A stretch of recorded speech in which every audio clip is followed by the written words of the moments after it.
What's up, waves? Welcome back to Anime Lane. As always, I'm real Notorious. Joining me once again today is Shaun. Hi. And Melina. What is up, buddy? I have missed this. You can't let a sick man recover. No. No. She's giving me life. Yeah, it should be giving you energy. No. Hatred. Let the hate flow through you.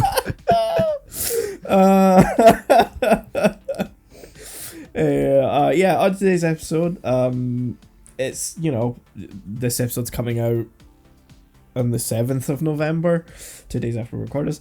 Halloween's just been and gone in the spooky month of October. Mm-hmm. Everyone's throwing out their decorations. Yeah. Except we don't really do decorations. No. Everyone's kicking pumpkins. Yeah. Smashing pumpkins, you could Smashing say. pumpkins. Not that way.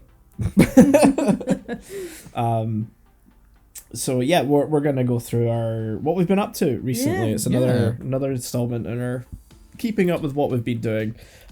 Keeping up with the weebs. Keeping up with the weebs. Oh, Jesus. And so one little note before we get on with that, is if you are listening to us on Spotify and have been checking out some older episodes, you may have noticed that the outro music either disappeared or changed.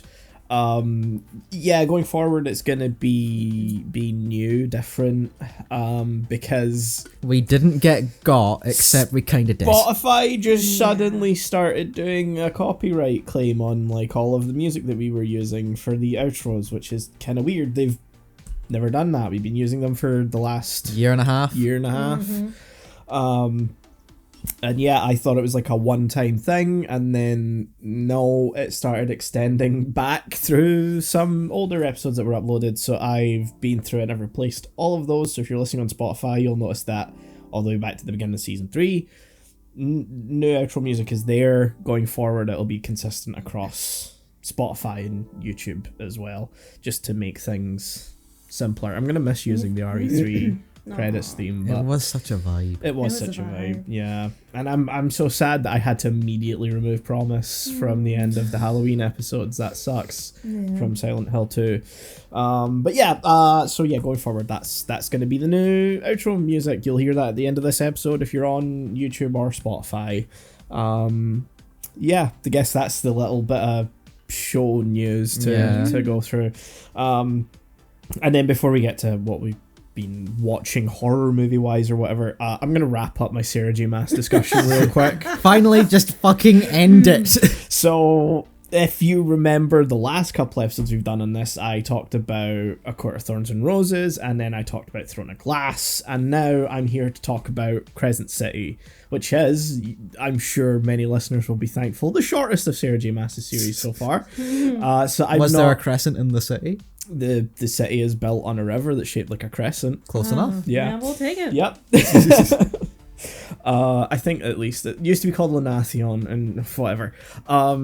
Nerd. So, yeah, this is an interesting series. It follows a lot of the, Sarah J Maas conventions that you come to expect. The setup of... Sorry, I'm laughing because the way you're saying it is like, it's about to get shit though. Well, so the first book's really interesting. It sets up a bit of a sci-fi fantasy cross compared to just the straight fantasy of Throne of Glass and Akatar. Akatar's very high fantasy. The magic and stuff is very apparent from the get-go. Throne of Glass is like a slow build of like, there was magic here at one point, but now it's gone and no one knows why. And then you kind of leave the country that it's originally set in, and you see that magic's not gone outside of this country, and all this sort of stuff happens, and then eventually magic's returned to the main continent, and that's when it gets sort of like high fantasy again. This is very much like modern day, just everyone's like a fairy or can shapeshift, or rather than it's electricity, it's like everyone's magic is powering our technology type thing, and so it kind of evens the playing field between like humans and immortal non-humans. people. Yeah, they call them Vanir in it, I guess, so I'll just throw that term out there so you know what I'm talking about when it comes up later, I guess. it's a weird thing to get used to though, because you suddenly go from like these very straight played fantasy worlds to here is a party girl who's in college, or no, she's left college, but she's still a party girl. It's very much like, you know, late teens, early 20s. They're going out clubbing, getting high, drinking, fucking, and it's like, okay. Nice. Tonal shift, but let's I expected. And then, you know, her best friend's murdered. There's a 2-year time jump, and she's pulled back into like investigating it because they think that she may be able to offer a different perspective into the world. And so she's paired up with an angel called Hunt. The main character's called Bryce. I should mention that. I just realized I haven't. And so they're investigating like this murder because someone else is murdered, and it's like very similar, and there seems to be a connection between them. So, you know, she's tasked with helping the investigation because they're like, you may have a perspective that we don't, you random civilian. You may be able to help the police. Here, main character, do your thing. Yeah. Go do your main character things. Yeah. Move the plot along. Yeah. So the first book's a bit of a slow burn in the aspect of like, it's the first book. It's building character, relationships, dynamics. So like, that's interesting, you know, like you're getting to know these new characters. Doesn't fly in the second and third book because they all have a problem of just nothing happening in the middle. Oh, great. So they're all roughly about 800 pages. And you're talking like a decent 200 to 300 page chunk in the middle of every book where like the plot doesn't move. And things just kind of cycle over and over until eventually it's like you're in the last couple of hundred pages and like things are just happening. And again, like I said, the first book, I can forgive that because it is essentially like establish the norm, break the norm, develop your characters, get to know them, establish the dynamics, challenge them, and sort of put them in the position of like, where do you go from here in the series? And like that is kind of interesting, and I think like, you know, once you get into the feel of the sci-fi fantasy cross, like it does present an interesting world, and you know, exploring that's really interesting.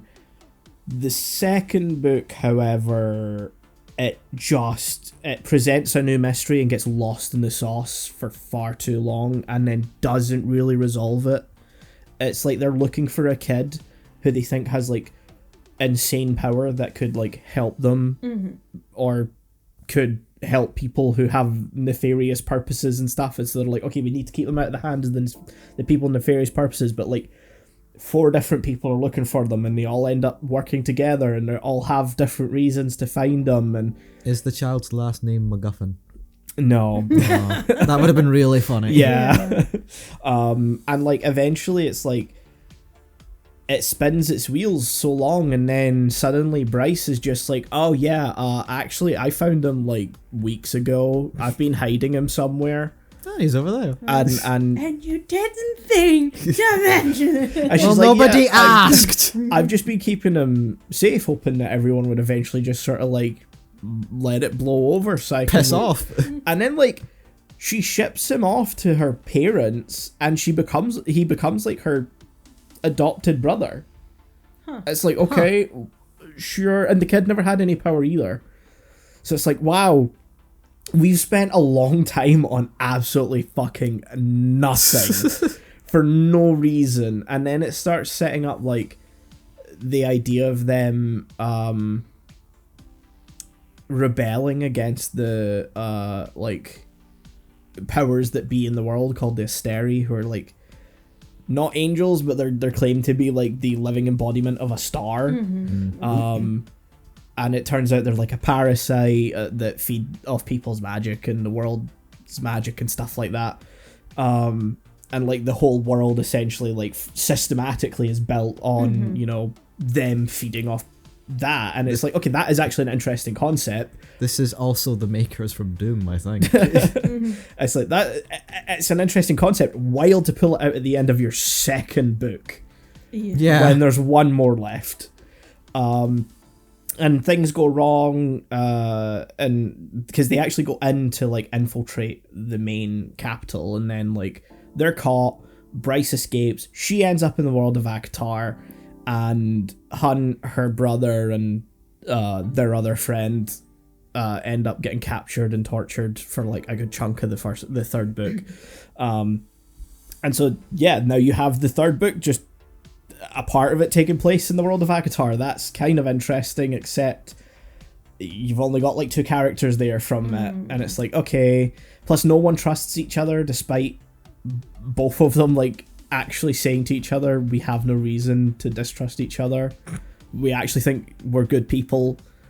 But then they actively don't communicate and don't trust, and so it's like, okay. And then Bryce sort of fucks them over at the end before she leaves, and it's like, Jesus Christ, man, just talk.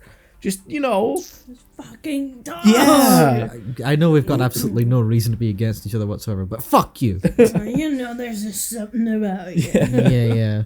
And during that, the 3 characters who were in, the dungeon of the Steri Palace, they've escaped.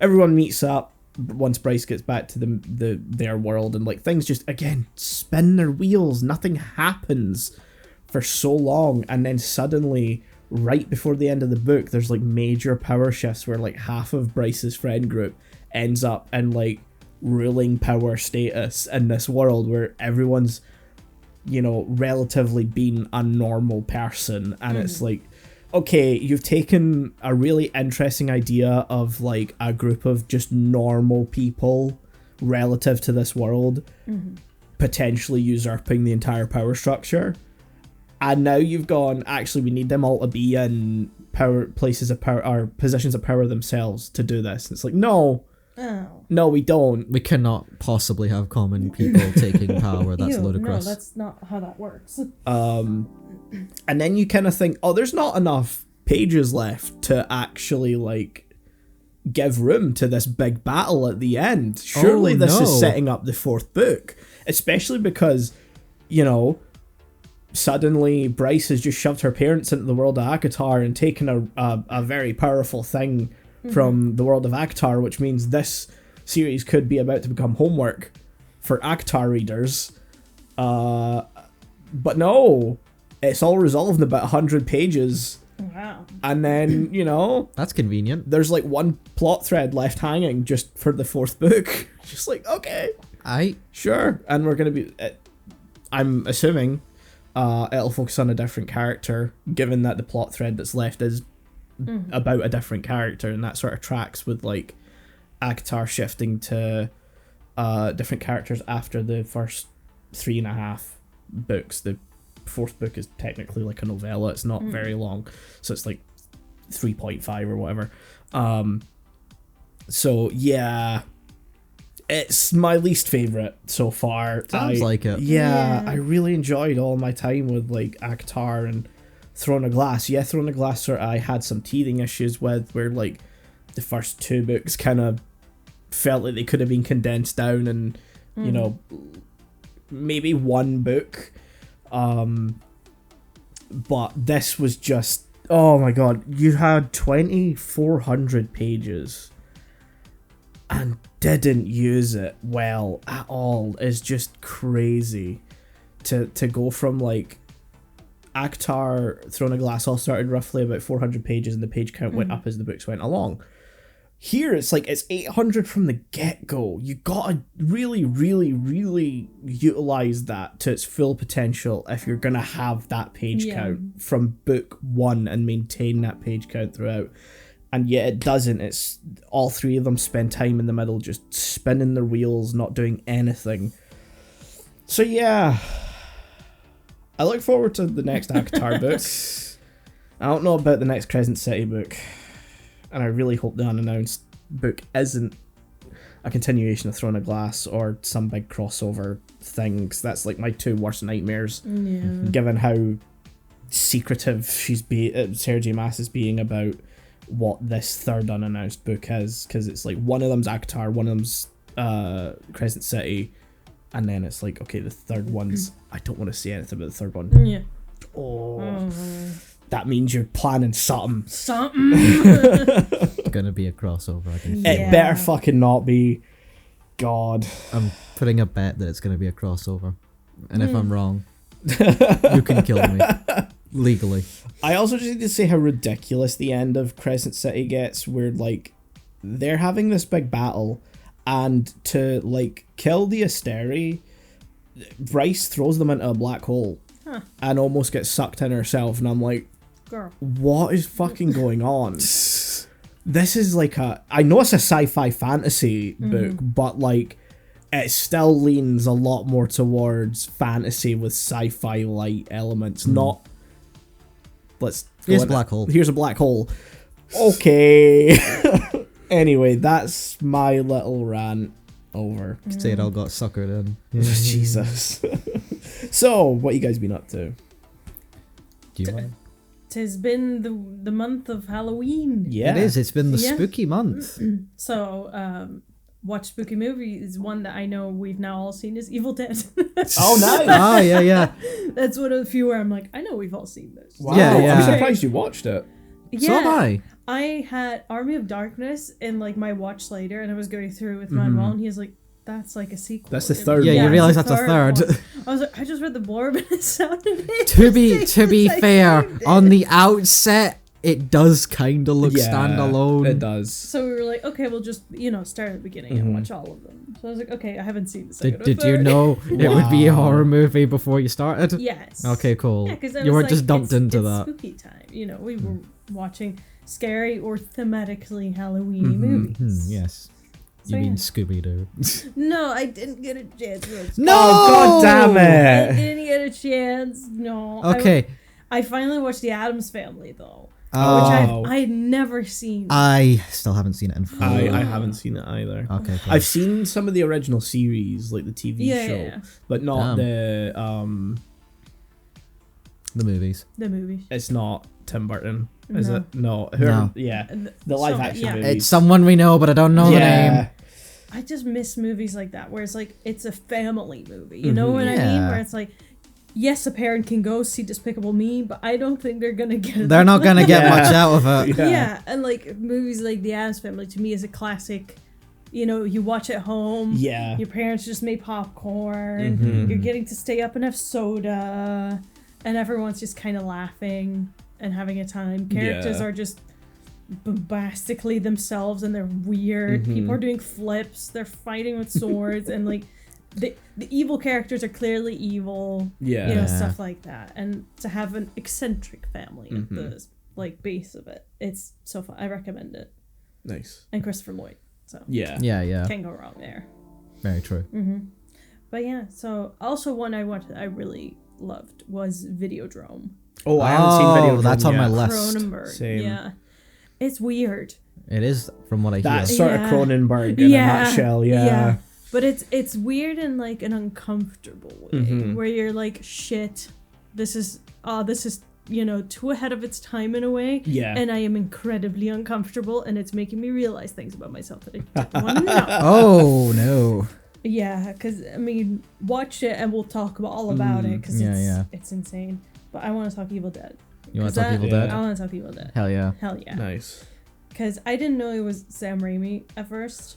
I just didn't. I make had the to tell her on the connection. way here that it was What? Sam Raimi. I knew like Hold on, you watched it and still didn't know it was Sam Raimi? I didn't. To be think fair, so, no. it is pretty different from like a Spider-Man movies, Sure, it's still very which is much what a we're Sam likely Raimi movie. gonna know Sam Raimi from Yeah. prior to this. But I'm surprised watching it and then not clocking the credits. Well, yeah, no. As soon I kind of like we were like, oh, let's watch it, and then Manuel was like, oh, it's like Sam Raimi's first film. I was like, oh, that's interesting. Ah, okay. So like I went in, I'm like, okay, it's Sam Raimi's first film. So you have your expectations Yeah. of it's someone's first film, probably a very low budget. Yeah. Yeah. So they made do. Let's Yeah. just say that. Yeah. And then some. And then some, absolutely. Like film, could it be better? Absolutely. But with what he did for what he had, 10 out of 10. Yeah. Oh, absolutely. Yeah. Wow.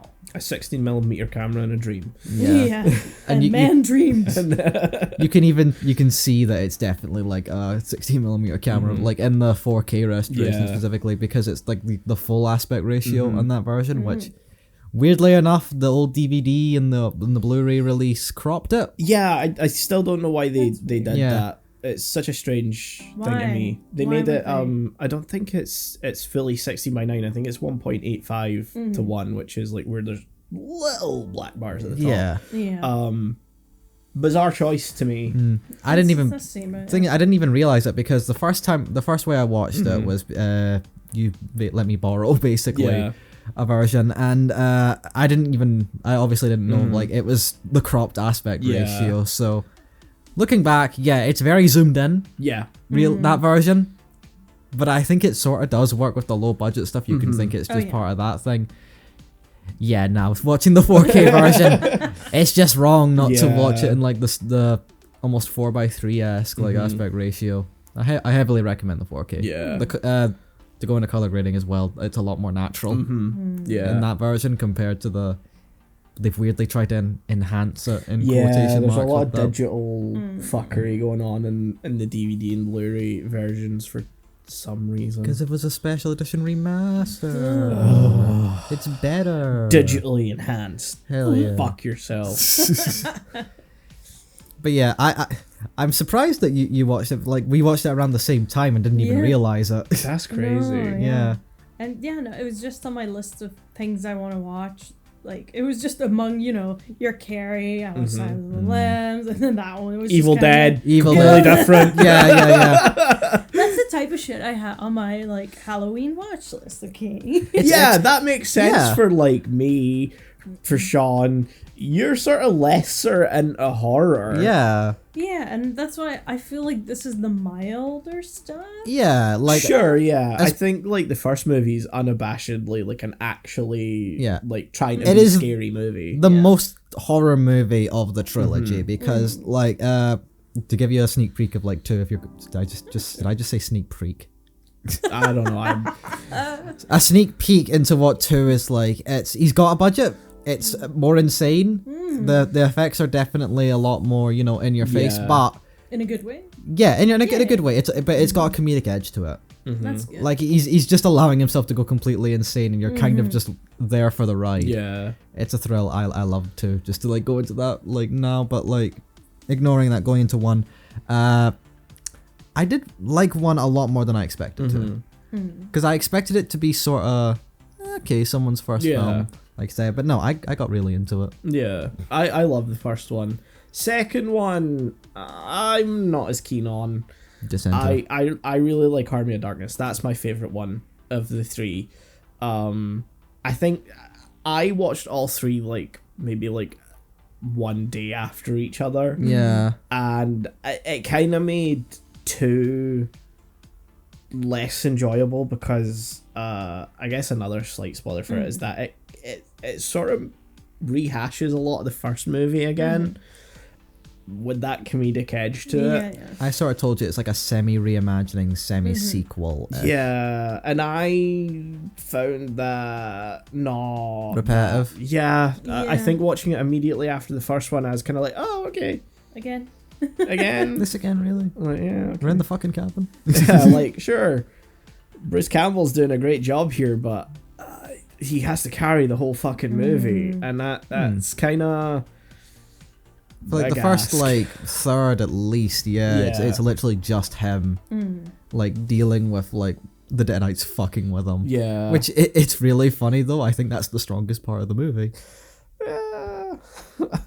I need to watch it again. I need to view it in isolation of the first one, I think, to really see if how I feel about it, because like it's a bit repetitive if you watch the 2 back to back. Army of Darkness is great though. You're the dissenter. I am the complete fucking opposite of you when it comes to this, which is really funny. I also watched all 3 back to back to back, like a day and with a day between each other. Yeah. So like 29th of October, The Evil Dead, 30th, Evil Dead 2, Halloween night, Army of Darkness. And as much as I like 1, I really fucking love 2.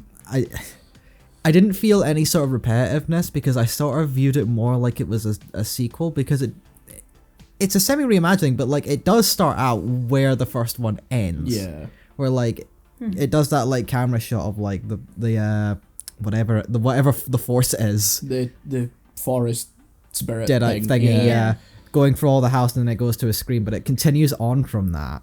Like and he's some new characters are introduced later on, and it's like they come in a little bit later, but like that first third is just him dealing with the Deadites, still just fucking with them, like messing about with them, and it's really funny to me.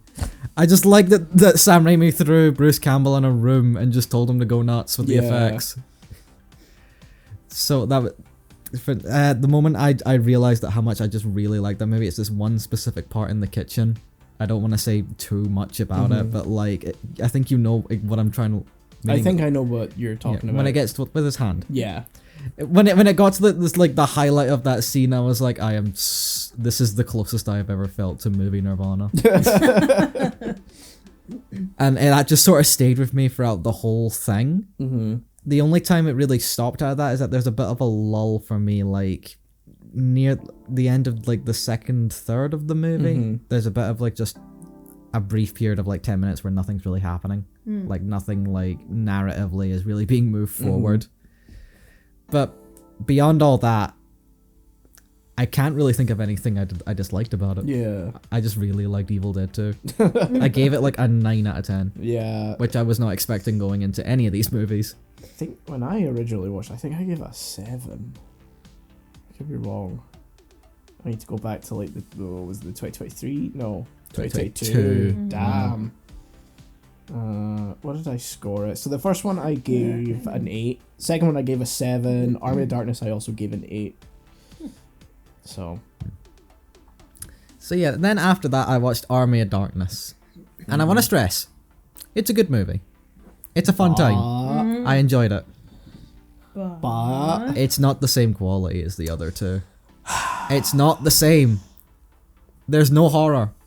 No, it's perfectly... It's a Three Stooges ass medieval fantasy movie. It's the like perfect camp horror fun. But there's no horror. It's just camp. No, it uses the like not conventions of horror, but the sort of like veneer of horror. Yeah, I guess. But like in the same that sort of Halloween vibe horror thing where like there's no actual scares though. Yeah, there's no creepiness. That's fine. Like not every horror movie needs to be like that. As a follow-up to Evil Dead 2 though, no. I mean, he fell into a medieval world. What and you could do so much with that. You could make that creepy. I don't think it needed to be creepy because I don't think the second film was creepy. That was already... There were parts of creepiness in the second movie. That was already moving into campy comedy. And I think Army of Darkness is the natural progression of what the second movie was doing. It just did it far better. The real dissenting opinion I think I'm going to have, the real hot take I think I have about this movie, Ash is too much of an asshole. Oh, yeah. An Army of Darkness, 100%. He's too much of an asshole. I appreciate that he has more of a character overall, because in even the second one, he's got more of a personality, but he's still kind of just the protagonist. Yeah. Like, reacting to things and just sort of, like, dealing with that. But in Army of Darkness, he has a personality. It's too bad the personality is generic action dickhead. Yeah. Who's just kind of stupid. I don't know if like the final scene is meant to sort of recontextualize it into, well, that's how he is telling it himself. He's not really hyping himself up that much. But like that sort of trying to make yourself look like the action hero. Yeah. And how that, if you're telling it like that, it can come off as you being dickish. Yeah. But I feel like that's maybe giving it too much credit. Yeah, and I'm also going to feel like that ending scene where it revealed that he was just sort of... the framing device is that he's sort of retelling this to like... A co-worker. A co-worker in his like store that he works at, which is a funny moment where you realise he's just a store worker outside of all this bullshit. But like, to me, I sort of had a knee-jerk reaction of, so nothing nothing before this actually happened? Yeah, it's kind of weird. But then the Deadite comes in as like the ending thing, and it's like, okay, maybe it did. And then it goes into Ash versus Evil Dead. Yeah, which I hear is really good. Yeah, same. I need to check it out. Same.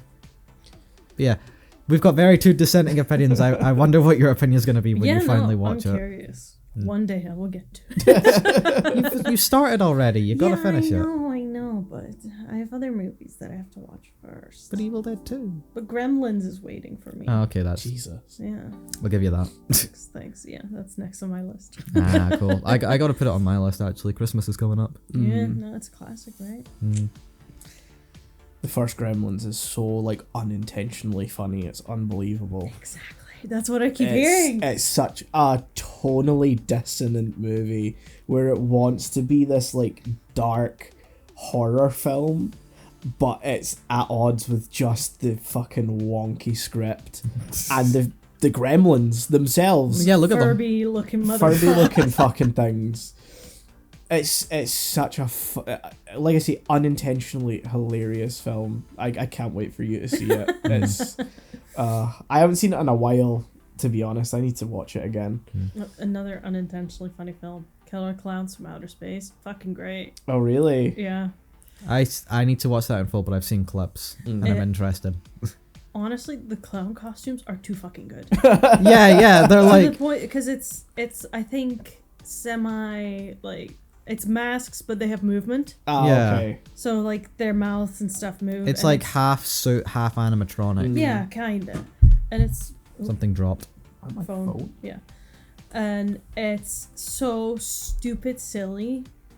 It's great. Yeah, it fully leans in, like, with a title Oh, and yeah. concept like that. You kind of know it's gonna be somewhat stupid. Exactly.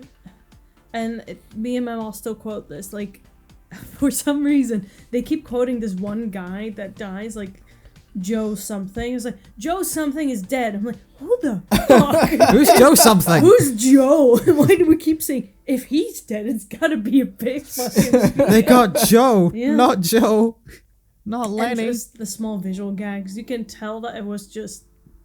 I don't want to say a passion project, but just one of those things someone Yeah. came up with. And Someone was like, had an idea and was very determined to make Yeah, it a it's like, movie. what if it's an alien ship, but it's just a circus tent? Like, that is fucking amazing. Like, they're not evil clowns, they're just aliens that look really similar to clowns. And let's spell clowns with a K. I think that's, that's gonna do something. Yeah. Yeah. And, the general disbelief of the police being like, yeah, funny, huh? Yeah. And then clowns just fucking rock. I've just seen someone murdered and I keep telling you, you're cracking me up. Yeah, you're full of shit. So I would recommend Killer Clowns from Outer Space. I've only seen one scene in full, and it's when, like, I think it's like one of the smaller clowns who are still like 5 feet tall. They're small compared to the other clowns. Like, gets into a fight with some gang leader or whatever, and just knocks his fucking head off with a punch. My God. Yeah, that does happen. Yeah. Like a biker gang guy. Yeah.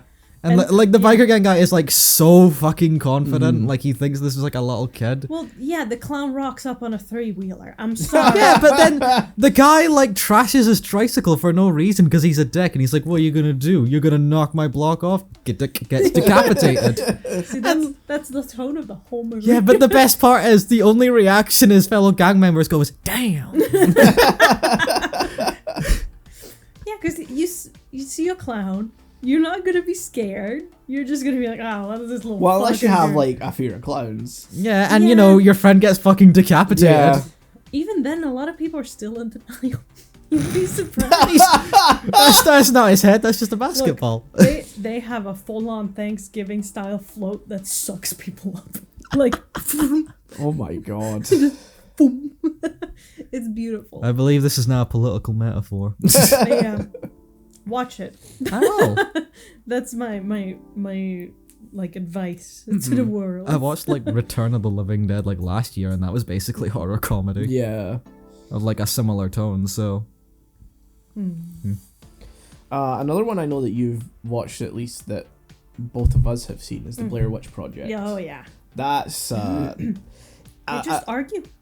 yeah, just that's it. argue. Yeah, these bitches just be arguing. Yeah. Bitch should be yapping. Yeah. are they not friends at the start of the movie, or The two, the Heather and One guy. one of the guys. The One's dudes. called Mike. That's the other guy. Yeah. James? is Mike the one that stands in the corner at the end? No. Okay, We're both. No. you don't sound so sure. It's hard to tell. Yeah. So you got Heather, who's like the main protagonist, Yeah. essentially. And then you got her friend, who is her cameraman, and Mike, who's the sound guy. Because of course, Mike. Yeah. Yeah. Yeah, makes sense. Yeah. You see, it's funny because his name is Michael. And they just hire him. I mean, I don't think they pay him. Yeah, they bring him on board for whatever reason. So they just go into the forest and like, yeah, They film. They're film. like, you know what's not a bad idea at all? If we go to these places that are all supposedly haunted and then talk about how haunted it is. Yeah. Hey, you can make like a 10-season reality show out of that. Yeah, and then they're like, I don't know, we keep knocking stuff over and fucking around with these things that look like they're made by something, and for some reason the forest is angry at us. Strange. That's so weird. Yeah. And they just keep getting lost. It's a lot of, oh no, we need to go this way. No, we've already been here. It's very I mentioned this in my letterbox review, but it's like very committed to the like style of like cinema verite, like the documentary filmmaking style, where you just go. You don't go in and plan anything, you just follow things as they unfold and however that unfolds. Film shit. And you know, that's It gets old. it's yeah. Let's just say it's good. It's an hour and 20 max. I forgot it was that long. I really like, so I've got the newer Blu-ray from Second Sight, and this is a completely new restoration compared to all the older material available, and it's a completely new restoration based on the original high 8, I think it's high 8 tape, and the 16mm film, which makes for a really, really, like much better experience of the film, because that switch whenever they go into the 16mm shots makes like for a more sort of like ethereal feel to those scenes, which, you know, it's black and white 16mm, so it adds like a different feel to those shots, and it makes that ending sequence where, like, you know, Heather's running, or whoever has the cameras running through the building, and it's on the 16mm, and you can hear from the digital camera like someone screaming in the background, and it's got like a nice distance to it, but throughout the whole film it adds like a nice change to how those shots feel, whereas they just kind of look the same quality across all the older versions, because it's all based in the same 35mm print that was for like festivals and stuff, and has the wrong grading and all this sort of stuff. But yeah, it's a good movie. Kind of more stands on its historical place in cinema, definitely. I think, Absolutely. like a film in its own right. Yeah, I think it's, you know, it's, we look at it through its cultural context, and it's still mentioned nowadays, like, this is marketing. Yeah. That's how you do it. But we couldn't do it nowadays because just how, There's you know. too much information available just immediately, Yeah. whereas like back then, because the internet was so young, you couldn't like check everything or like have full databases on like who the people in the movie are and where they like started and stuff, so like it was easy to do more of that guerrilla marketing tactic. It was using I think that's the term. internet at the time to its like fullest to create the buzz around the movie and like actually make it seem like these people had gone missing. To follow on from that thing, I want to watch that because I'm the only one out of the three of us that haven't seen it You yet. gotta. I know I gotta. But like it's that and the other similar one, and this is purely because I watched the Cody video on it, Cloverfield.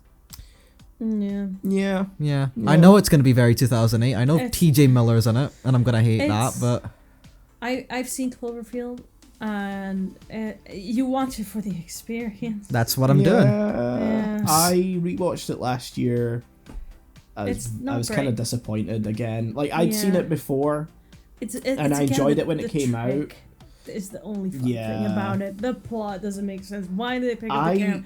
Ignore that. The concept's really cool, like an on-the-ground kaiju movie. Yeah. Genuinely sounds kind of terrifying, yet they pick all of the worst fucking people on the planet to lead the movie. Yeah. You literally just want everyone in that movie to die. Honestly, that's kind of half the reason I want to watch it. I know I'm gonna watch that movie with the intent of not a masterpiece. Yeah. I'm gonna put it on, I'm gonna pretend this is like 2008 and I'm watching the DVD on my TV. It just looks better quality. Yeah. Yeah, Magic. no, I think that's the best way to consume it. Yeah. And if I hate the characters, they're gonna be dead. Yeah. It's cool. Yeah. I don't care. Not one of them is sympathetic, and I don't know if that's just that the film has aged that way, or if they were never sympathetic in the first place. Yeah. I think they just had like forced things they wanted to happen, like these people get together. I'm like, it didn't make sense for them. Yeah. Yada yada. I won't go into detail about it. It just felt like they had these forced ideas of where things were supposed to go, and then just dumped a blank character in it. Yeah. And we're like, there you go. That's your movie. Amazing Yep. movie. Made T.J. Miller hold the camera for 95% of the runtime. Yeah. Okay. I'm gonna love it. I'm gonna hate it, but I'm gonna Yeah. love it. Is it also? Is that Gareth Edwards' movie? No. I don't know. Someone did it that like.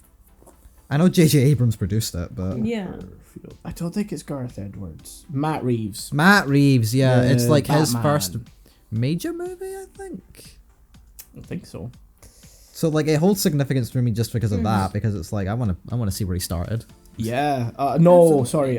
His first major film was Let Me In. Ah, okay.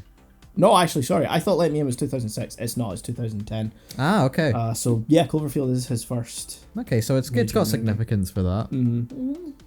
Oh, he really went on to better things. Yeah. Holy fuck. The moment you see Dawn of the Planet of the Apes on his filmography, you're like, oh, there we go. Oh God. I watched a couple of classic Yeah, horror films. you went almost Universal Monster level Yeah, classic. I went back to Nosferatu, the original. Nosferatu. Hopefully the lies. I was so disappointed that didn't happen in the actual movie. It would have made no fucking It would have sense. made no sense. Imagine you're watching a 1922 classic and then just halfway through it cuts to SpongeBob. Yeah. Nosferatu. You silly man. You bastard, you. It's good. That's what though. they say. I think it's okay. It's a classic. It is a classic, don't get me wrong. I think the filmmaking of it is incredible. As a whole film package, I think the pacing and the score sort of let it down. So I watched the version that has The most authentic version, I'd say, from what you told me. so it's like based on the original score that would have been played, The cinema scores. and the cinema, which is an odd experience because it's overly jovial for a lot of the film and takes a long time to settle into the like sort of dark You didn't cower in terror at the creepy scene of him holding his coffin through Germany trying to find a spot. Oh shit, oh shit, oh shit, oh shit. I'm so sad that wasn't in the remake. I know. You told me it Yeah. wasn't in the remake and I swore not to watch it. Fair. But yeah, I think it's I think it's very good. I just think it's like I said, score, pacing. Yeah, it's a 1920s, like early 1920s Yeah. movie. It's gonna have like a pacing that's gonna be Oh, yeah. weird for us. You're also like watching something that can't be, not carried by, but helped along by conversation and dialogue and other diegetic sound design where so much of horror really flourishes is how do you design the sound and the atmosphere, and even just, it's disingenuous to do this, but comparing it to the 2024 version, which I also watched, that has incredible sound design. Far too much moaning. Oh my god. It is Jesus. too Lily Rose Depp. Shut the fuck up. much. Yeah. I think she has more moaning than actual dialogue in Jesus. the entire film. I didn't realize it was that kind of movie. It literally opens with her Yeah. just moaning. Oh, It's a little uncomfortable. It is. Yeah. 'Cause it something to watch jumps with in. headphones on. Yeah. Yeah. Even then. Bill Skarsgård's great though as He's Count Orlok, and his fantastic. voice is incredible. Again, it's like that, evolution of filmmaking thing. I mentioned this in my review of Nosferatu, having almost seen like almost every major adaptation of Dracula at this point. Yeah. The only one I'm missing is actually Werner Herzog's Funnily enough. Nosferatu one. You get to see what filmmaking is like across, the development of cinema. Yeah. Where it was in 1922, then 31 just 9 years later with the Bela Lugosi movie, 58 with the Hammer horror one, then in the 90s with Francis Ford Coppola. Hey, if you want to hear about that. And then, obviously now with Nosferatu. So I'm just realizing as you're like going through it, they got more sexual as time Yeah, went on. they really did. That's genuinely the biggest thing, is that they're having also just read the novel over October. There is a sort of odd connotation for the 1890s of like a sexual aspect of it, except the Count does Dracula doesn't really have much interest in Mina, which is sort of the character that Lily Rose Depp's character is based on. The Nosferatu ones are a bit odd. They're because of the nature of how like the original film was adapted, it's half an adaptation and half like an original thing. So like the characters of Lucy and Mina are sort of merged into one, usually in Nosferatu. In Dracula, both may appear, or maybe they're both converged into one character. And sometimes they'll have their names swapped for some adaptations Yeah. for no reason.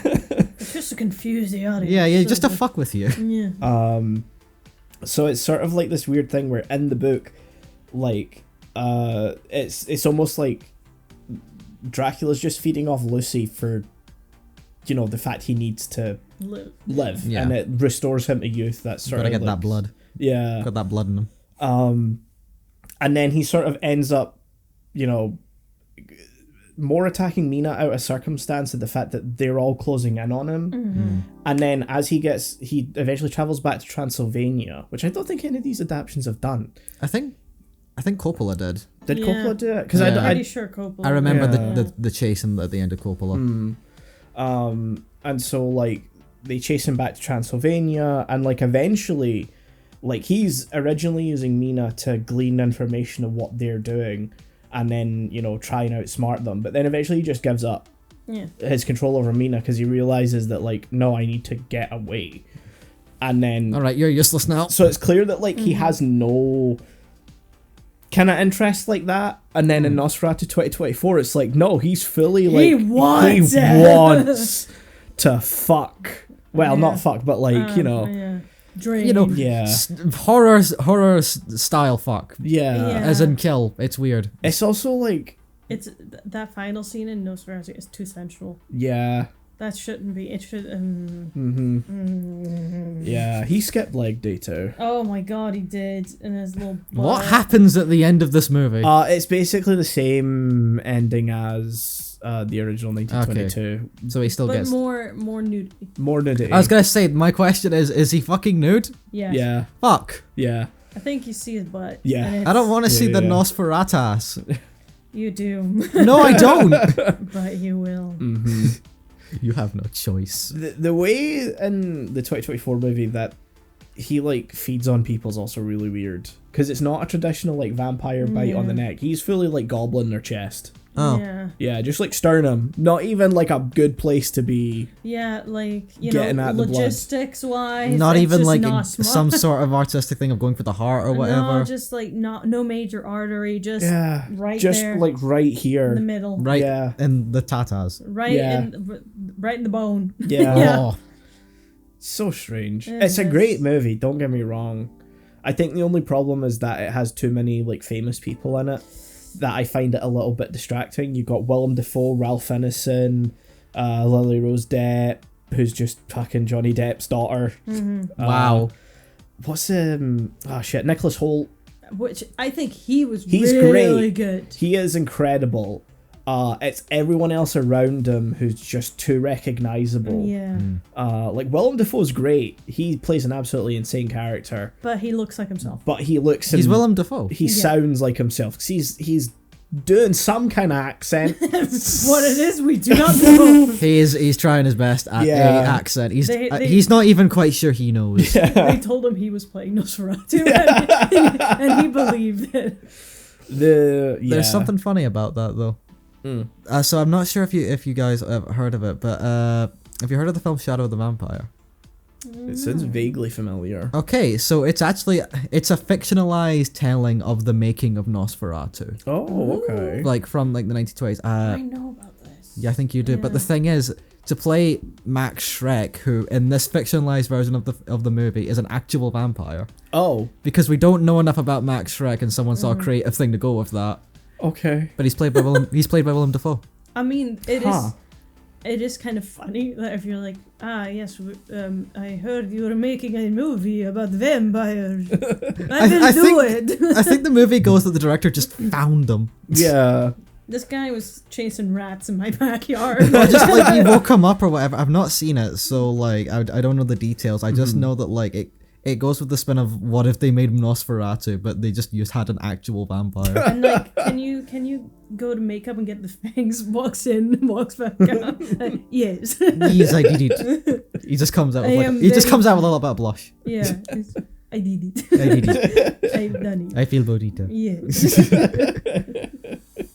But yeah, I feel like that could be an interesting movie if you want something for next year. Yeah, I'll need to put within the next year. Yeah, I'll need to put that on the list for next year. I don't know if it has a 4K release, but not too fussed. Yeah. But I do agree that I don't like semi, period-ish pieces where you're like really focused on getting the costuming right, and then you get people who look too 2000s and too recognizable, because some people have a recognizable face but it works in a certain period. For some people that just works, other people just fucking doesn't. Like Nicholas Hoult is British, and like yes, this is set in Germany, whatever let's just ignore period that. Piece-wise, costume designing, everyone's like vocal presentation, it's all very British. It all sort of evolved in the British style of doing those things, so like Nicholas Hoult really works. It's everyone else, man. Yeah. Because everyone else except from Ralph Ineson's American. And Ralph Ineson's just too recognizable, has too recognizable a voice. Doesn't matter what he does. Like, I'm sure he's great as Galactus. And it's probably something that he could get lost in.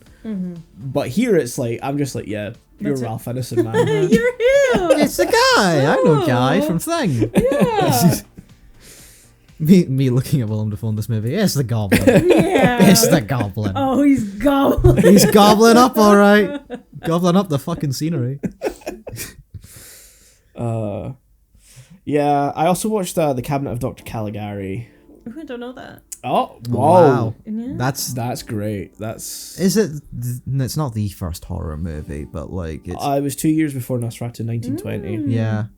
If you want to talk about the first horror movie, it's like you're going back to the 1900s. Arguably Frankenstein 1910. Yeah. So this is which is a trip, by the way. Yeah. This is a surrealist German film. Ooh. Good old German expressionism. Yes. Love that. I did the SpongeBob imagination thing. It's arguably one of the first movies to use a unreliable narrator and plot twist. Ooh. That's all I'll say since you haven't seen it. Yeah. I will say, for some reason, I feel like you would really like it. Yeah. I am that bitch, yeah. Set You are that design's bitch. incredible. The main guy is just like the goth. Hell yeah. That's going on my A little fucking twink life. goth. If it was 10 years, Fuck. if it was 10 years earlier, we would have Melina would. One of us would at the very least have like a Tumblr page dedicated to that shit. Yeah. Oh, this looks so cool. Yeah, I'm watching this. Yeah. Yeah, it's a great film. Hell I enjoyed that more than Nosferatu. It is a very just fascinating film, just from obviously a production standpoint as well, just for like what it did. I still need to actually again see it in full, because the thing about classic horror for me, I know about it, but I've never watched a lot of it. I blame James Rolfe, and I'm not even about to pretend that it's not his fault. I watched a lot of Monster Madness as a kid. Something that Shaun and I also did, or well, you did some of. I did a little bit. I haven't gone full in yet, but I'm going to. We watched the Alien movies. Yeah, after seeing Alien for our Halloween viewings this year, I decided I wanted to see everything, and I haven't gotten through it all yet. I got to Resurrection, and I had to take a break. That's fair. That's very fair. Yeah. I had seen the first.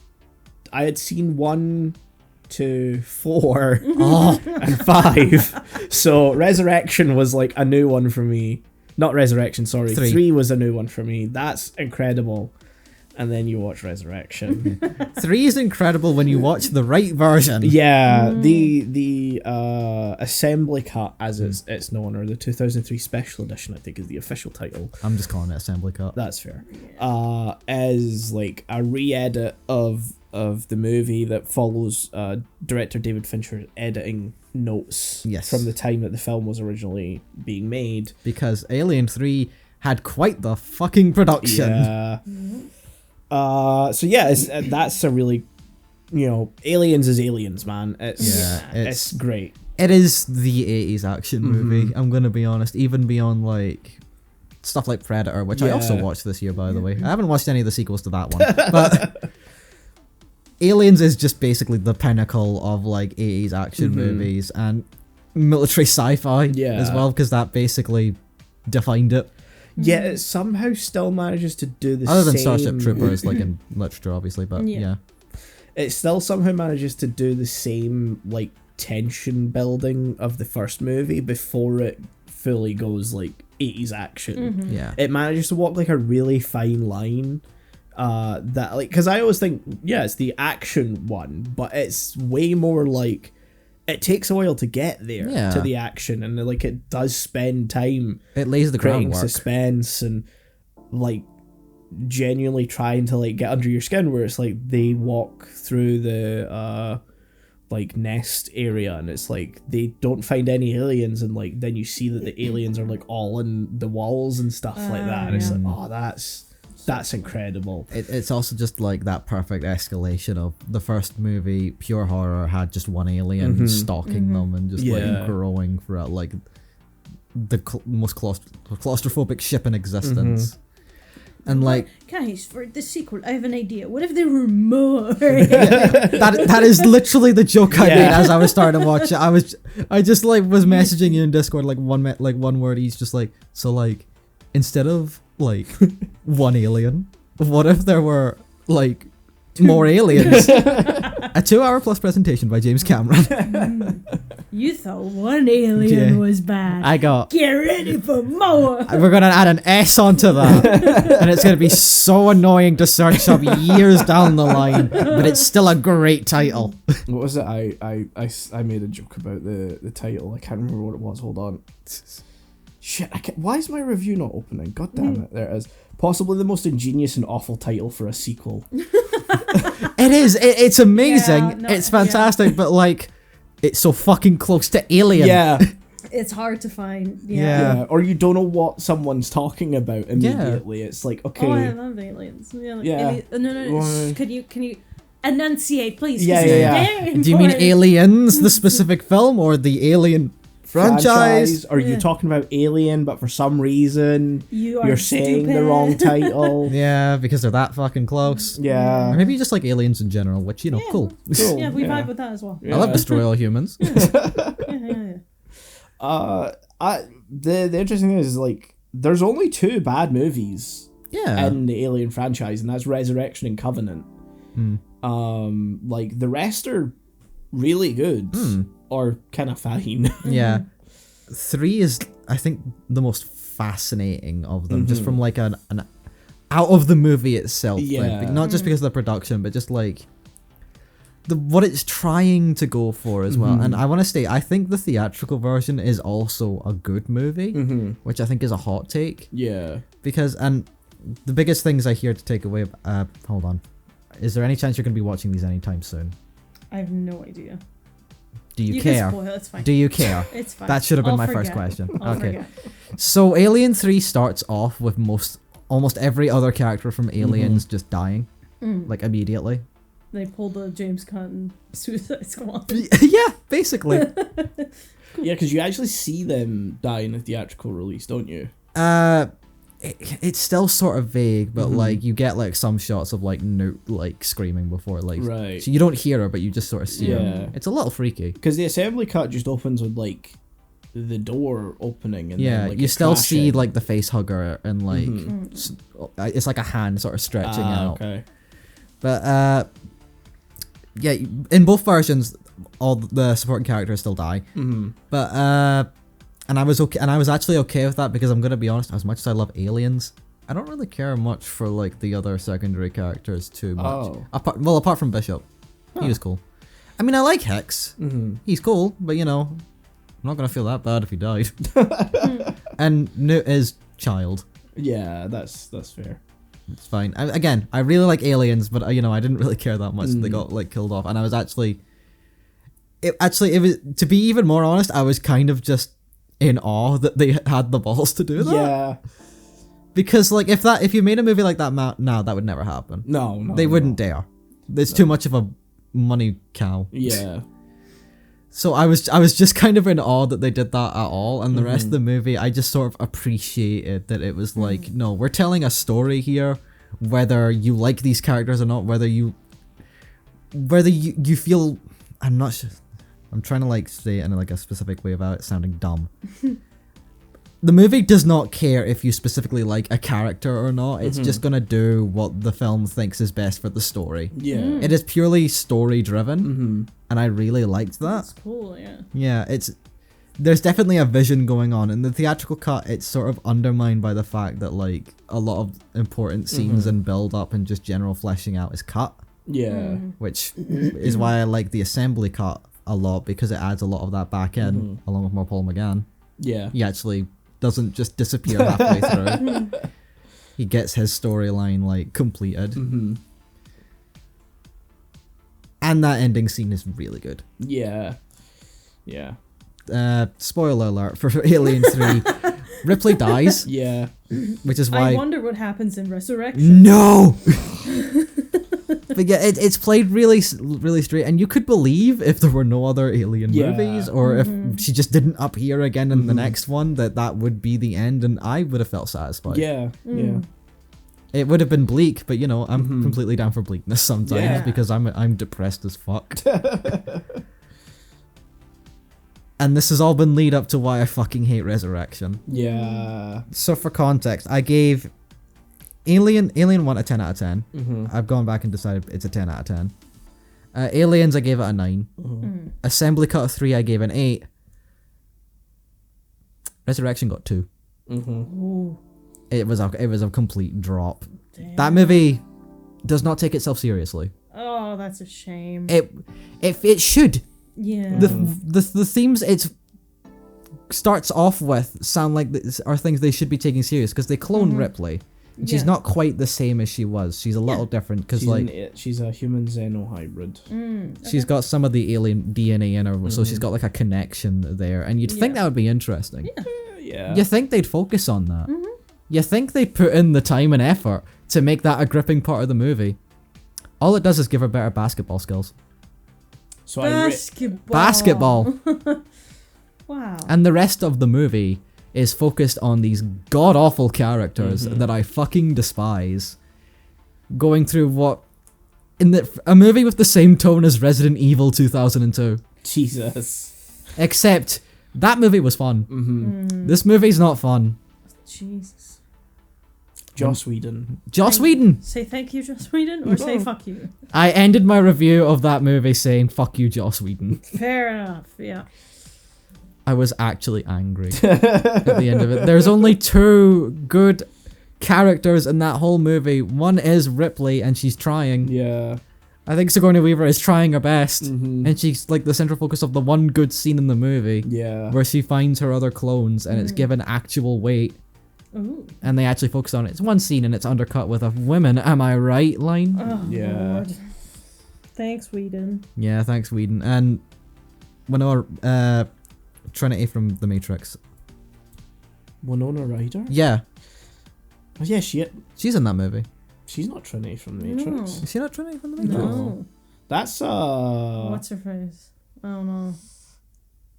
Don't look at It's me, not I Colby. No, not Colby Smulders. No. It's not Colby Smulders. No. I get where I you're can coming see from. her face. It's not Yeah. Winona Ryder. Okay, I'm wrong. We're just quickly. Oh, I know it. I know. Winona Ryder was in Dracula though. She was in the Yeah. Francis Ford Coppola one. Oh. Yeah, that's probably where you.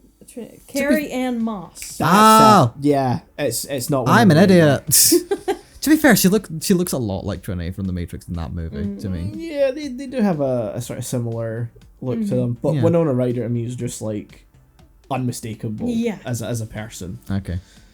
She's fine in that movie. Yeah. She's like the only interesting character because she's revealed to be like an android, Mm. like halfway through, but she's not like evil. Doesn't really make her actions and motivations across the rest of the film at all comprehensible. No, because she's like the most human of the entire fucking cast, and I'm not sure that was intentional. No, like she's clearly for some reason looking for Ripley, Yeah. and it's just her being an android does not explain that. Not a single bit. They try and play it off that like, oh, she's from like a very discarded too human line, and like her reasoning is that I don't know, she just fucking hates the xenomorphs because she actually sees the fucking danger with them, so she's trying to get rid of them. Whatever. And Yeah. Ripley's half alien, so Gotta get rid of her. yeah, Yeah. Except they're it's not done well. no, No. they should be fucking instead. I Yeah, mean, they have. When I think of the two characters, the first thing I would think is. They do give big lesbian power couple Oh, yeah. energy in that Yeah, movie. yeah. And I can get. I wish the movie was the movie they deserved. Yeah. Yeah. Don't watch Resurrection. You don't need No. I to. know. I feel like in order to kind of Appreciate the whole thing. Yeah. You could really do without it. Though. Yeah, I'll, like I'll I- see. I'll see. Yeah. Grandma Wormtongue wants to fuck a xenomorph in that movie. Oh yeah, Brad Dourif's also in it. Jesus Christ. Uh, God. wow. Prometheus is really good though, so you got that to look forward to. Yeah. That I think is the most interesting one from the standpoint of what the movie is. Yeah, it's Because because it's a prequel. It's a prequel. It also doesn't actually have like xenomorphs or anything in it. It's far more about like the engineers. Yeah. And I'll contend some of the lore things that they put in there.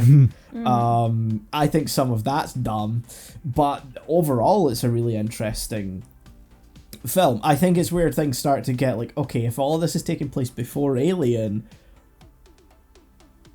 they're all encountering these things. They're counting a lot of aliens for where where the beginning of Alien kind of implied. Exactly.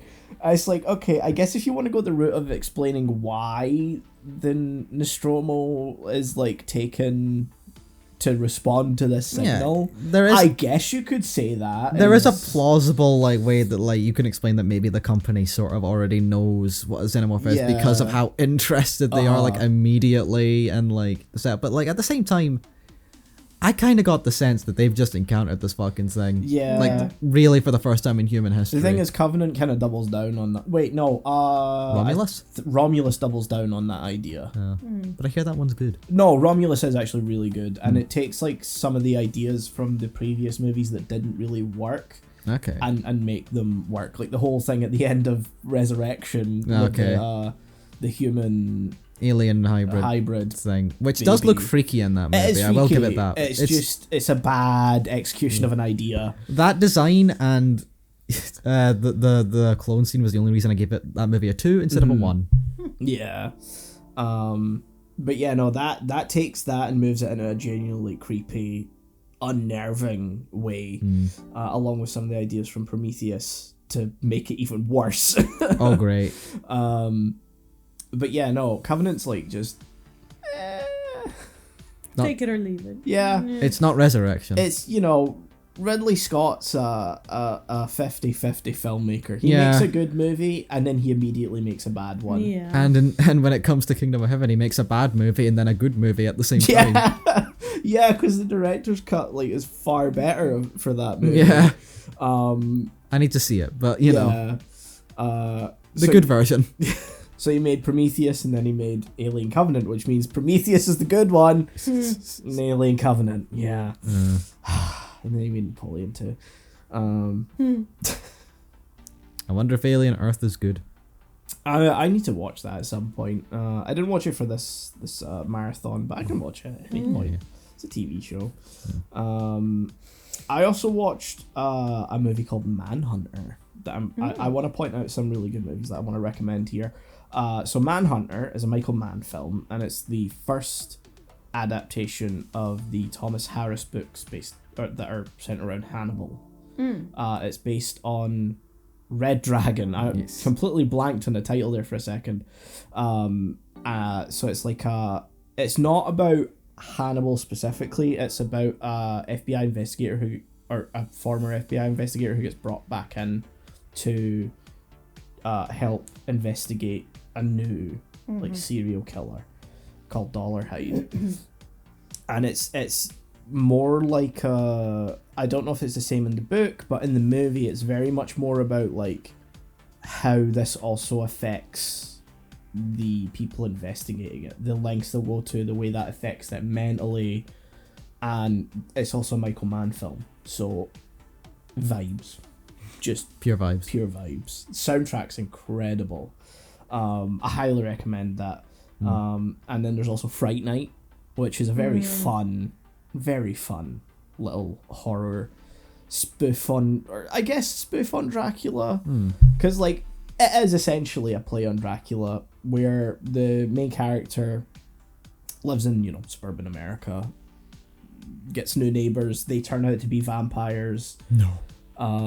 His best friend and girlfriend they go and investigate, and like vampire immediately falls for his girlfriend, which is the weird part of the movie because they're high schoolers. I was gonna say, what age are these characters? It's never fully stated. So would vampires stop falling for teenagers, please? Yeah. Then you've also got like the character Peter Vincent, who's very much like the Van Helsing of the film, but like Peter Cushing as Van Helsing. Okay, it's a very specific kind of Van Helsing. So it's like he is the guy who plays the Van Helsing-esque character. So it's essentially a spoof on Peter Cushing more than it is a spoof on Van Helsing. Does he do the serious face? I don't think so. Damn. No. And then his best friend is a really weird combination of not any of the other characters in Dracula, but is basically Renfield. And that's very weird because like you're going through the whole movie going, there's legitimately something wrong with this friend. Like they are not right. They're not quite all there. And then they get turned into a vampire, and like I didn't think about this like Dracula connection until later, because like obviously all vampire films kind of come from Dracula, but in the sense of like it's so specifically a very particular kind of play on Dracula that is like he's just Renfield. Yeah. It's a very weird pull to do, like to make the best friend character who does kind of turn antagonist once they become a vampire. It's like, okay, it's weird, because now he does just have like a legitimately insane best friend for like no reason. But no, he's just like that. It's very fun, and it's one of like 2 movies I've watched recently for vampires that have this weird lore thing about like the cross only affecting vampires if the person holding it up has faith.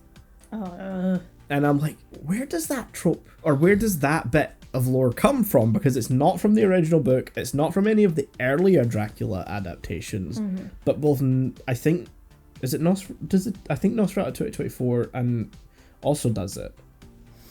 It's been too long for me, I don't remember. I'm pretty sure it's Nosferatu that also does it, and I'm like, where did that come from? Where are you pulling that? Because I don't think that's how that works. Could just be like a parallel thinking sort of thing. It could be, yeah. It's maybe not like an established thing. It's just something they've both kind of pulled Yeah. for Just independently. yeah. But yeah, no, they're very good movies. I highly recommend them. Yeah. Don't watch the Silent Hill movie. Don't.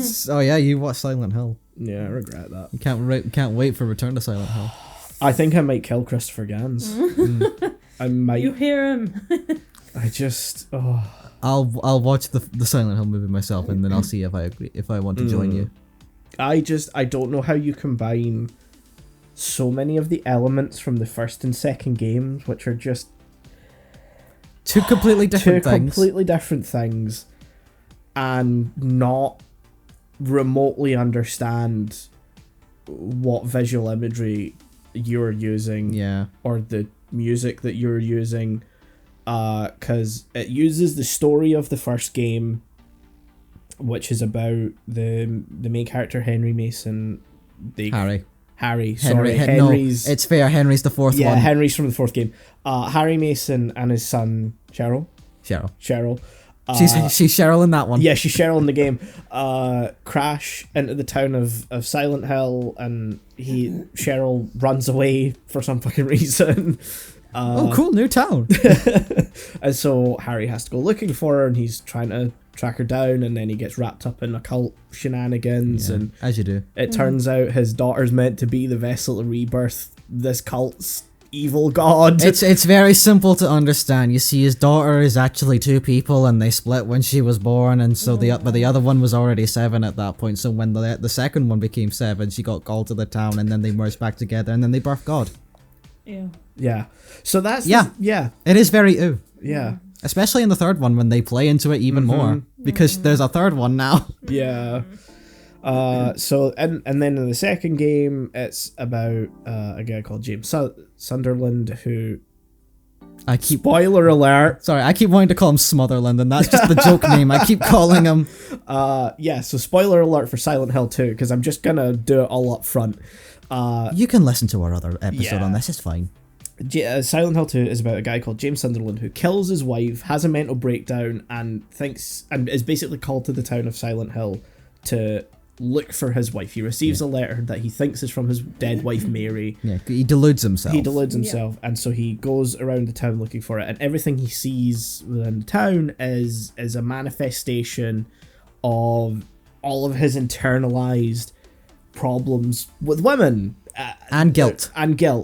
And there's no two ways about it. Every enemy type practically in that game is some reflection of his feelings and guilt towards women and his wife. You've got some of the main monsters include a leg in a body bag, who's very feminine.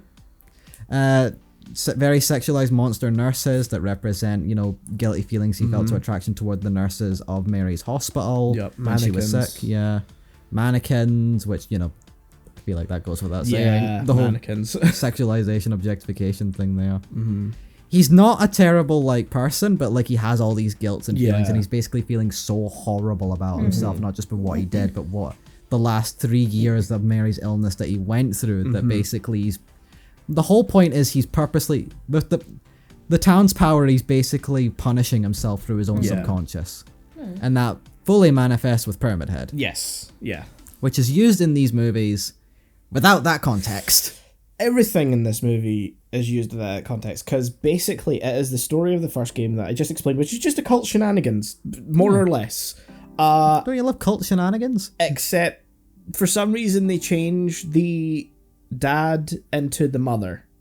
Because the director, Christopher Gans, I don't know, I don't care that much, didn't believe that the story would be convincing with a male lead. He didn't believe that you could believe that a father would go to this extent for their daughter. Fathers can't be emotional. Which is just basically his reasoning. Fucking insane.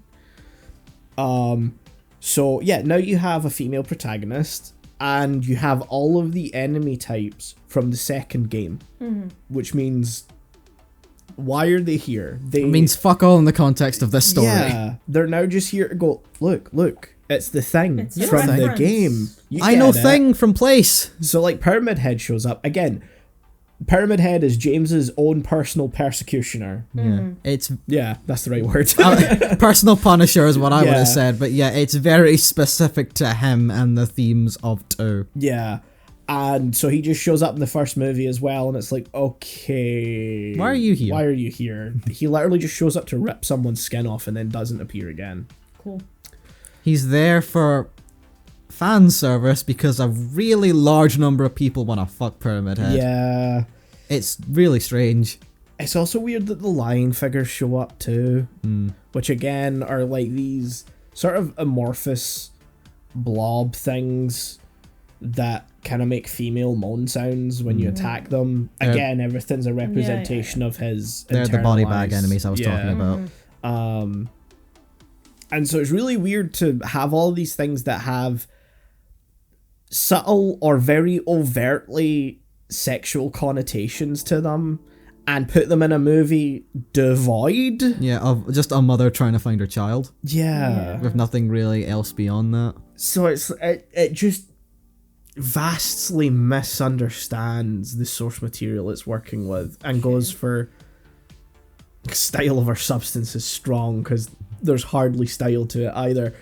It also doesn't understand that like the otherworld element of Silent Hill, where things go from a normal looking town to like this very kind of industrially warped world. Basically, had like a nightmare realm. Yeah, is like a gradual encroachment thing where across each game, like things gradually become more consuming as the protagonist's mental states deteriorate as they, you know, make their way through the town and encounter all these things.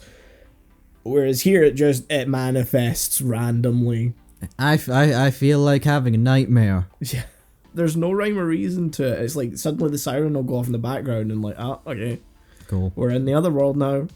Why? Yeah. Also, the snow is now ash. Yeah, that's another thing. Like, it's not fog, it's ash. It's fog from the underground coal mine burning away constantly. This sounds like a small thing to change, but I feel like it does a lot when you realize that Silent Hill in the games is very much a creepy main town. Yeah. With like, you know, very cold, very sort of like wet sort of area of the United States. They change it to Virginia. Yeah. And it's a ex-coal mining town now. It's meant to be Maine, because, you know, it's inspired by Stephen King, so Maine. The first game is basically a Stephen King story, really. And then, you know, Virginia. Very different place. Yeah. And I'm bringing it up because it's caused so many people who never played the game to think that's the actual lore of the games as well. Yeah, it's not. It's the little like flecks of like stuff coming down in the first game is snow.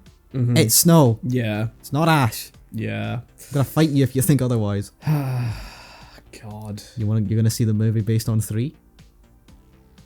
I did buy it. Why? I thought Jon Snow's in that movie. I thought I'd probably watch it after watching the first one, but I didn't realise how bad the first one was. Which is crazy because the second one's even worse. Jon Snow's in that movie. Oh, God. You don't want to see Heather's story in shitified? No. I'm gonna watch these movies at some point, and I'm gonna be so drunk. I'm so terrified for Return to Silent Hill and how much they're going to fuck up James's story. And they keep releasing new images, and I'm like, it just looks like everyone in fucking shit cosplay, man. Everyone's like, oh my god, Maria looks so good. And I'm like, she's wearing a fucking wig. Yeah. It's a wig. Yeah. It doesn't even look convincing. No, it really doesn't. So yeah, that's it's been our Ween movies. I didn't get to talk about Scream. Oh yeah, you watched all the Scream movies. I've watched stuff, you know. I'll be brief because I can see Melina over there. You look very tired now. We were already at 1:25. Yeah, exactly. Okay, I will be very brief. So after watching Scream 2 for like our Halloween viewing for this year, I decided I want to watch the rest of the sequels. Yeah. Because I was fully in at that point. And I found out that 3 and 4 are fine. Yeah. They're good movies. Yeah. no real bad Scream movie, as I found out. The Yeah. weakest is really 2. Mm-hmm. You could argue 3, but I really like 3 because it's basically Three's more fun, I Yeah. think, than 2. just in terms of its setting, because Yeah. 3 is about the making of the in-universe stab movies, which is Yeah. basically just the in-universe version of the Scream movies. It gets somehow more meta. yeah, and that lore continues on every sequel Yeah. past that point, and I kind of love that this is just a movie series about itself. Yeah. I mean, at some point, that's almost nice. Where you're Yeah, like, yeah. I It's love that such you're like acknowledging a- we're still going. Endearing Flanderization of Yeah. itself. By the time we're at Scream 4, they're on Stab like 7 and 8. Yeah. And at that point, they're making like opening 10-minute jokes within the opening 10 minutes. So like, you think the first like kill the blonde girl that's gonna die in the first 10 minutes, because that just keeps happening in these movies. Yeah. Is gonna be like the first set of famous actresses you know, and then it cuts that that's actually inside the Stab movies, and it's another 2 famous blonde actresses you know, who then die, and then I think it happens a third time, and you're like, oh come on. Scream 3 I really liked as like just a dumbass look at into the Hollywood industry, but it's the early 2000s. They Yeah. don't want to go too far into the implications it's going for, because they kind of talk about the very bad treatment of women in the industry, but not too Yeah. much. Oh, Not too much. We're It's still also, having fun you here. know, these are Miramax movies. Yeah, Harvey Weinstein is a producer, Yeah. so you know. There's only so much they could say. Yeah, if they wanted the movie made. Yeah. Oh. Oh. I think I summed up my thoughts on 3 very well with how, in my Letterboxd review, which was just, it's kind of ironic that this is the first one without any Scooby-Doo actors, Yeah. but it's the one with the most Scooby-Doo ass house at the end. Oh yeah, the house is insane. It has actual trapdoors, and Yeah. like, Oh, I love that. Secret it's not as fun as you rooms. think it would be, but Aw. like, there are secret passages and stuff and secret rooms, and it's like, this is just a Scooby-Doo episode now. Is that the one where like they turn out to be cousins or something like that? Half siblings. Half siblings. That's Yeah. it. It's so dumb. Sorry, spoiler alert for 3. Yeah. The killer turns out to be Sydney's secret half sibling Wow. that her mother had when she was actually an actress at some point in the 70s. Yeah. It's the third one's really bizarre. It sounds dumb, and it is, Oh, cool. but you forgive it because the explanation is given by Carrie Fisher. Yeah. Oh, yeah, no, then it's yeah. fine. Yeah. I'll take Carrie's word for it. She popped up in that movie, and I was like, okay, it's a great movie. I'm in. Tell me whatever, Carrie. Yeah. You know what? If you could just be here all the time, that would be great. We lost something special when we lost her. I'm 100%. sorry. Yeah. We could do a Star Wars episode where I just talk about Carrie Fisher and how awesome she is. Anyway, Scream 4 is the most 2011 movie I've ever seen. Yeah. It's shot like a Disney Channel original Oh. movie. Yeah. In the grade, there's so much bloom. Yeah. Oh. It's an intense amount of bloom. And there's a Culkin brother in it. Yeah. Which one? I don't know. It's Oh. just he's just a It's Culkin brother. not- He looks like a Culkin brother. It's not the one who's been active recently. It's No, Macaulay. It's not Macaulay. no. It's It's not. not Kieran. It's not Kieran. It might be Kieran. It's not. I think it's. The Secret Third. Brother. There is a third The one. Secret Yeah, no, Third no, film. there's a third, but I never remember his name. Hold on, we'll find him. Scream 4. Which one is it again? Rory Culkin. Rory, the youngest, I think. Yeah. That's fine. All the Culkins have the same face. Yeah. I'm sorry. Yeah. He was also in Signs. Oh. That's also not really that high a bar. No. No. There's a reason that Scream 4 is higher in popularity on his filmography than Signs. That's kind of sad. I love this movie, but that's kind of sad. Anyway, it's really good because it plays with the sort of soft reboot thing already, because it's been 10 years since the third one at that point.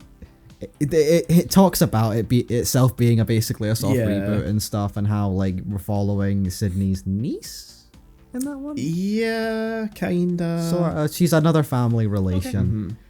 But yeah, it's really interesting. And then you have the most lesbian coded character in the movie. Oh yeah. But it's 2011. They don't want to commit quite yet, so they have her have a straight romance near the end, and it's the most unbelievable part of the Yeah. movie.